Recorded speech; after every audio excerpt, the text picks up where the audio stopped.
Hello students, once again I am in front of you with the second video of class 8 lesson 3 flashback written by Ryan Jetli, a student of DPS RK Puram class 12. In this video we are going to complete the question and answers given in this lesson.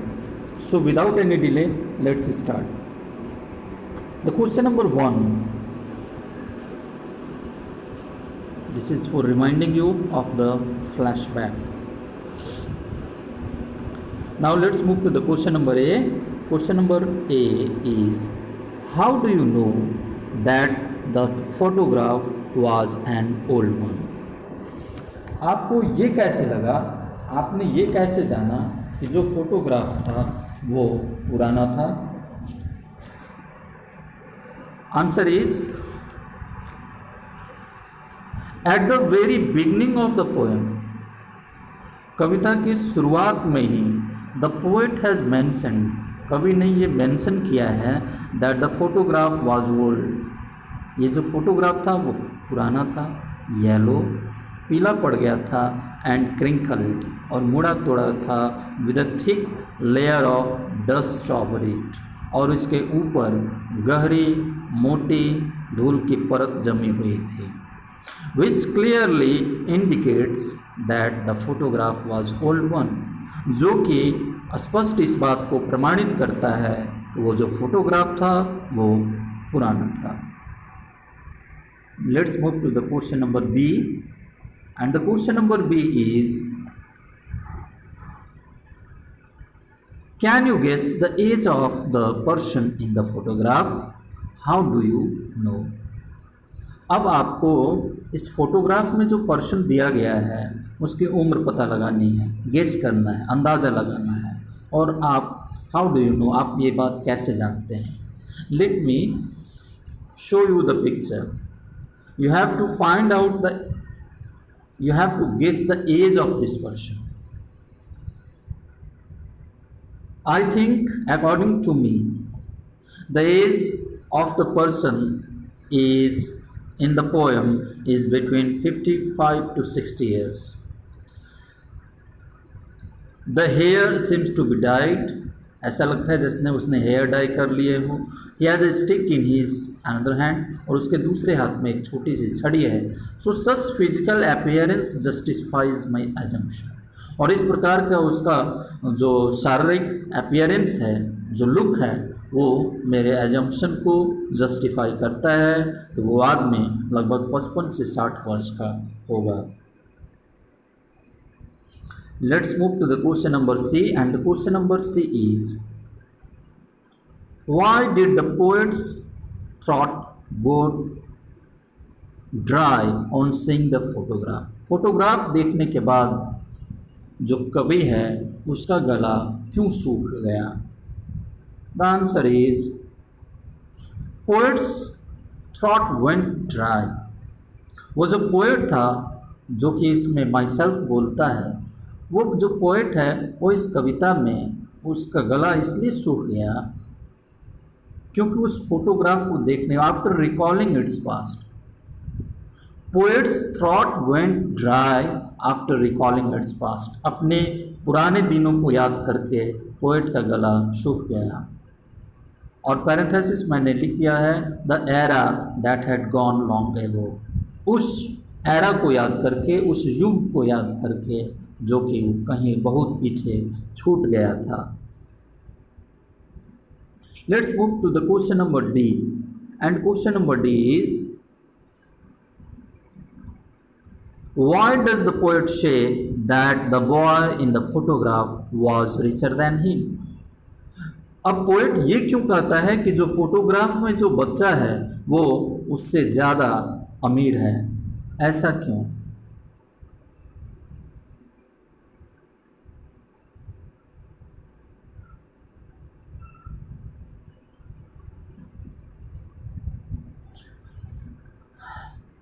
The poet talks about the innocent look and the appearance of deep contentment without a single sign of worry over the face of the child.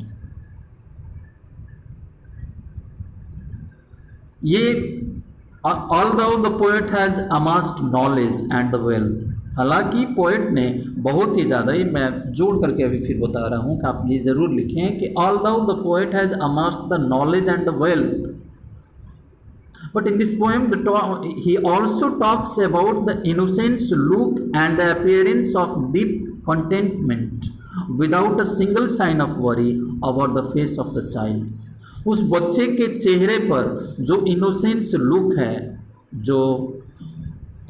जो व्यक्ति को अपनी तरफ आकर्षित करती है, उस appearance और चेहरे पर जो गहरी संतुष्टि है, जिस पर कि दुनियादारी का कोई चिंता की कोई रेखाएं नहीं है, उसको देख करके पोएट को ये लगता है which makes the child most handsome दिखता है और फेयर दिखता है, और उसको देख करके so the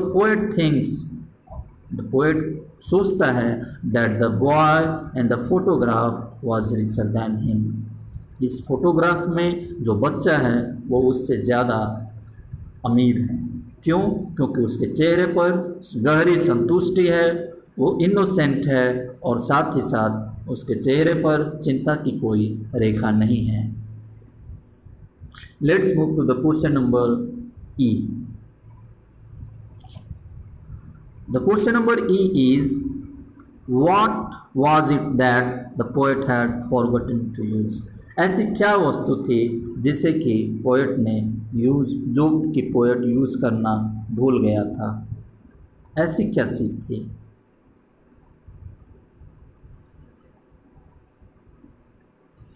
poet has forgotten to use his containment.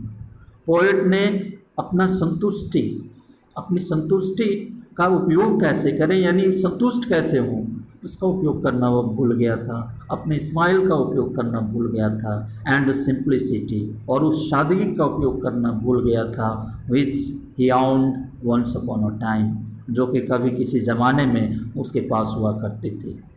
यानी जो कंटेंटमेंट है, जो स्माइल है और जो सिंप्लिसिटी है, इसका उपयोग करना पोएट जो है वो भूल गया था, जो कि कभी उसके पास हुआ करते थे। Let's move to the question number F. The question number F is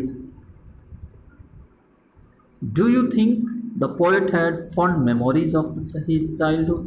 क्या आपको लगता है कि जो पोएट है उसे अपने बचपन की गहरी यादें याद हैं? हाउ डू यू नो, आपको ये कैसे पता लगा? Let's move to the answer number F.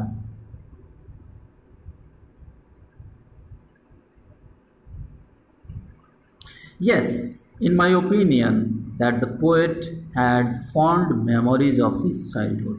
मेरी नज़र में पोएट को अपने बचपन की गहरी यादें याद हैं।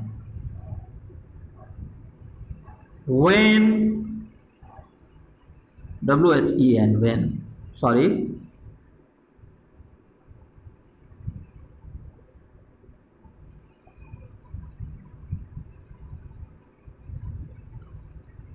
WHEN, यहाँ वेन होगा, एन छूट गया है। Let me show you once again, ये when, WHEN, when the poet arrives at his abandoned house. जब कवि अपने उस छोड़े हुए घर में, जो कि उसने दशकों पहले छोड़ दिया था, वो वहाँ पर पहुँचता है, the musty air of the room seems to be sympathising him. उस घर से निकलने वाली जो बदबू थी, वो बदबू भी उसे ऐसा लग रहा था कि उसके साथ सहानुभूति प्रकट कर रही है। The grey and crumble worlds reminded of his days in which he thought that he could touch the sky at a gentle leap. उस घर की चारों दीवारें, टूटी हुई दीवारें, वो उसे ये याद दिला रही थी, उस दिन की याद दिला रही थी जब वो सोचता था कि एक छोटे से कूद के साथ यदि वो थोड़ा सा भी जेंटल लिप लगाए और अपने हाथों को बढ़ाए तो शायद वो आकाश को छू लेगा। It had reminded of his days when strolling here and there was the way of spending time. ये घर उसे उस दिन की याद दिलाने लगा जब उसे लगता था कि इधर से उधर भटकना वो समय पास करने का सबसे अच्छा तरीका था, समय को स्पेंड करने का, समय को बिताने का अच्छा तरीका था। The poet recalls his days, एक बार फिर से उसे वो बात याद आने लगी, when he was contented with what he had, जब उसके पास जो कुछ भी था उसी से संतुष्ट रहा करता था, without worrying about the people and the circumstances, इस बात से अनभिज्ञ कि लोग और उसके आसपास की परिस्थितियाँ क्या है, इस बात से वो अनभिज्ञ, वो बिना किसी चिंता के, यानी वो चिंता मुक्त रहता था।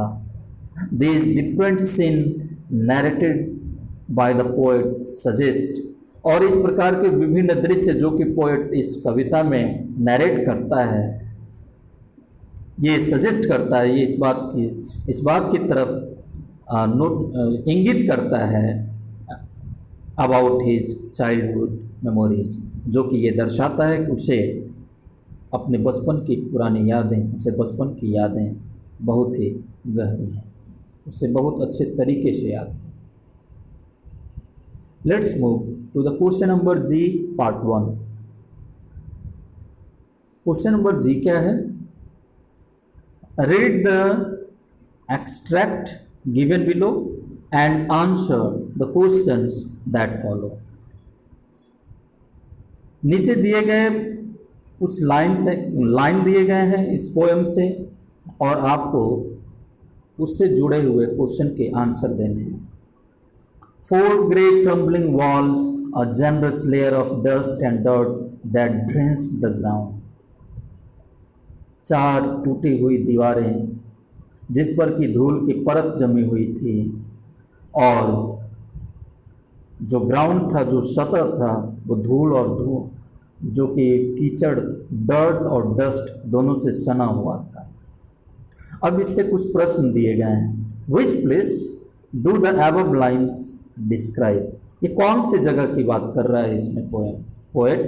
What does it tell you about the condition of the place, इस प्लेस के कंडीशन के बारे में क्या कहा गया है? Where was this place situated, और यह प्लेस कहाँ है?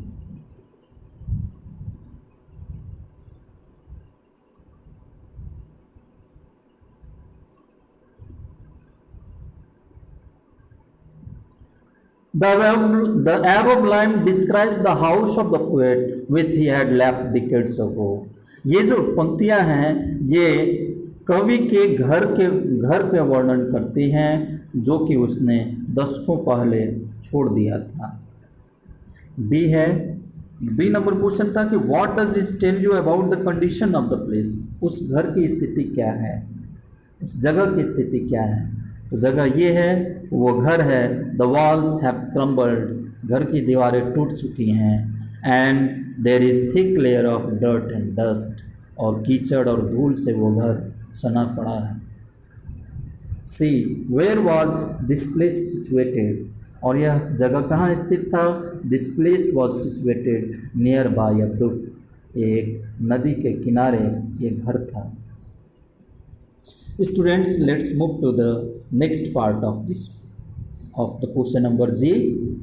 It reminded me of the days when we thought we could touch the sky if we jumped high enough, यह मुझे उन दिनों की याद दिलाने लगा जब हम ये सोचते थे कि हम यदि थोड़ी सी और जोर लगा करके कूदें तो हम आसमान को छू सकते हैं। What does it refers to? अब इट जो है ये किस चीज़ को रेफर करता है? What does it reminded the poet of, और ये इट जो है यह कवि को किस बात की याद दिलाता है? Whom does we refer to, और यहाँ वी किसको कहा गया है? ये 3 प्रश्न हैं।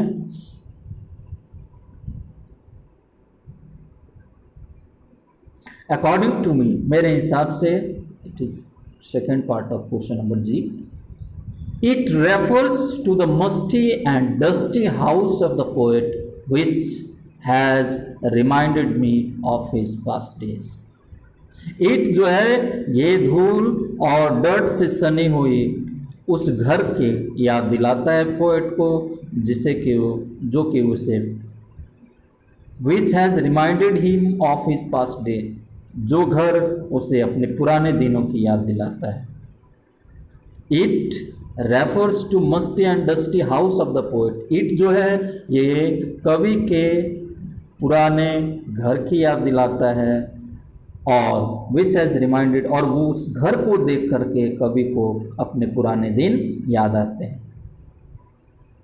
The second part is what days does it reminded the poet of. अब पोएट को यह कौन से दिन की याद दिलाता है? The answer is it reminds the poet of the days when he thought with a gentle lip he could touch the sky. यह कवि को उन दिनों की याद दिलाता है जिसमें कि कवि को लगता है कि उसकी एक छोटी सी कूद आसमान को, यदि वो छोटी सी कूद लगाए, यानी थोड़ा सा और एफर्ट लगा करके कूदे तो वो आसमान को टच कर सकता है। ये उन दिनों की याद दिलाता है। सी whom does we refer to, यहाँ we किसके लिए यूज़ किया गया है? We refers to the group of child of his age at that time. We ये उन बच्चों के समूह के लिए यूज़ किया गया है, उसके हम उम्र बच्चों के लिए जो कि उस समय हुआ करते थे। यानी कवि के समय में जब वो छोटा था, यानी कवि जब छोटा था उस समय उसके उम्र के जो अन्य बच्चे थे, यह उनके लिए यहाँ पर वी शब्द का प्रयोग किया गया है। Let's move the question number H. The question number H is comment on the title of the poem. इस कविता के शीर्षक के ऊपर कमेंट दीजिए। Is it relevant to the poem, और ये भी बताइए कि क्या यह पोएम के साथ जुड़ता है या नहीं, ये जुड़ा हुआ है या नहीं, यानी कविता का जो शीर्षक है और पोएम से मेल खाता है या नहीं, इसके बारे में लिखना है।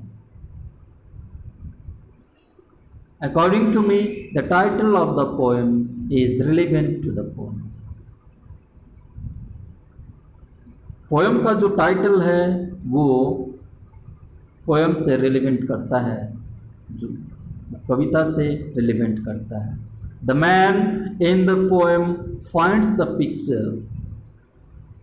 इस कविता में जो आदमी है उसे एक तस्वीर मिलती है, and suddenly he started recalling his old days. और फिर अचानक ही वो अपने पुराने दिनों को याद करने लगता है, associated with the home and the picture. उस घर से जुड़ी हुई और उस तस्वीर के साथ जुड़ी हुई उसकी जो पुरानी यादें हैं वो उससे जुड़ता है। इसलिए इसका जो टाइटल है फ्लैशबैक है। So the title of the poem is flashback. So the title of the poem is Flashback. इसी वजह से इस कविता का जो शीर्षक है वो फ्लैशबैक दिया गया है। Students, let's move to the next question. Question number I, did you like the poem? क्या आपको यह पोएम या कविता पसंद आई? व्हाट इज it that appealed to you most in the poem? इस कविता की सबसे अच्छी बात आपको क्या लगी?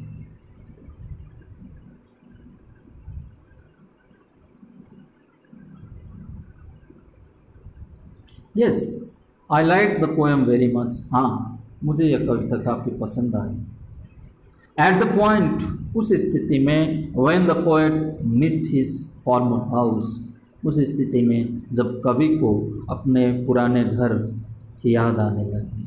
Which was once grimy and not so dirty, जो कि कभी चमकदार हुआ करता था और इतना गंदा नहीं हुआ करता था। Where where he had not started even dreaming, जब उसने अपने सपने भी देखने शुरू नहीं किए थे।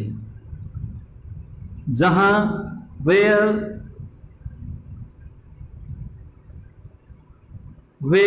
strolling was the mode of time pass, जहाँ इधर से उधर बिना मकसद के घूमना यह टाइम पास का माध्यम हुआ करता था।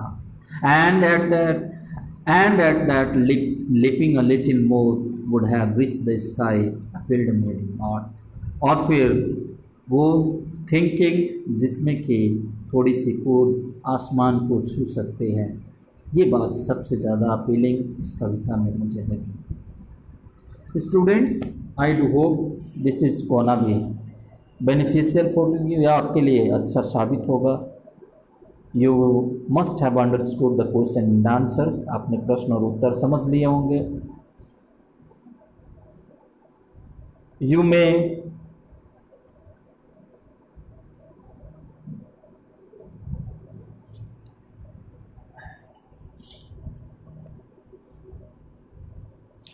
students, this is all for today. In the next video we will talk more about this.